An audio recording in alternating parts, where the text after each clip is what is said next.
So the next vampire tale that I am about to give you is thought to be rare and one of a kind. It is featured in Virginia Hamilton's book, and the story is called Lana and the Catwoman. Now, the setting is the west bank of the Mississippi River, about 40 miles from New Orleans. The time period is not long after the Civil War, but before they began splitting up some of the sugar plantations. So let's get started. Now, Pretty Polly was set to marry young Samuel, who lived a ways up the road. But there was a girl named Lana, and she said that Samuel belonged to her. So she went to this conjure woman named Catwoman, and you needed to fear her because she had money to burn. She had power, and everyone knew about her. Like I said, everybody knew about her, and most stayed away because her life depended on something that all of us had, but only few of us would sell. So Lana got the word that Catwoman was willing to help her, but she needed to make payment first, and that payment required her, Lana, allowing Catwoman to suck her blood.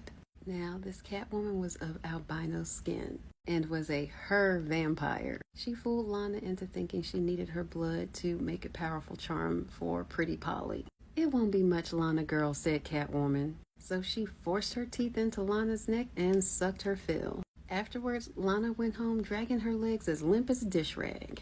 And the Catwoman didn't even take any money. She told Lana to use it to go buy her some food and fill her belly. "When they lay away that Polly girl," murmured the Catwoman, because she would never speak loud, "you come back for that charm, and it'll bring Samuel closer to you than the sick puppy to a warm fire." Then the Catwoman laughed, and they say that the sound of her laughter came off a breath that had no life. Only death and darkness. When Lana got home, she laid down and could hardly lift her head, but she was completely satisfied. Soon, Pretty Polly grew sick and tired and took to bed. The rumor was that Polly would never have old bones in her body. Samuel was frantic. He had everyone come look at Polly, but there was nothing they could do. And he just knew Lana put a spell on her.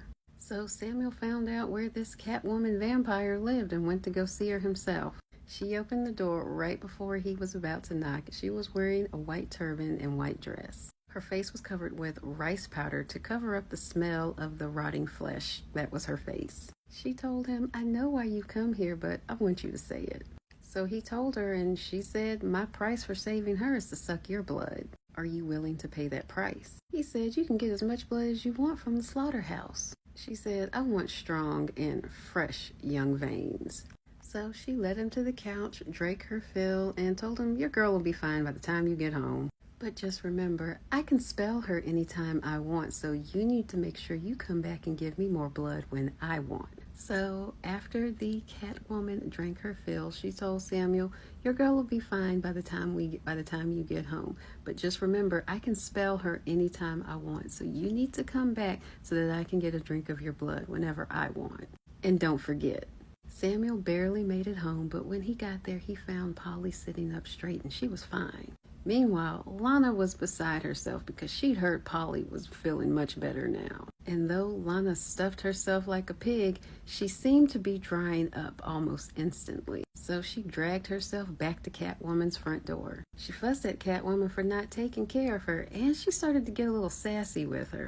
Now, why would she do that? And you know that this is a conjure woman vampire. That's beyond me, but whatever. Catwoman grabbed Lana and shook her like a wet rag. Lana fainted, and Catwoman thought she'd broken her neck. She lost her head and sent for her vampire. And between the two of them, they carried Lana's body to a canal to dump it. Policemen happened to be walking by, and the vampire took off running. Policemen couldn't catch him, but they managed to get a hold of Catwoman. She went to jail and was not given bail. But the story ended up just about as you would expect. Surprisingly, Lana ended up feeling much better. Catwoman went to jail. Lana said she'd never, ever dabble in any of that stuff again.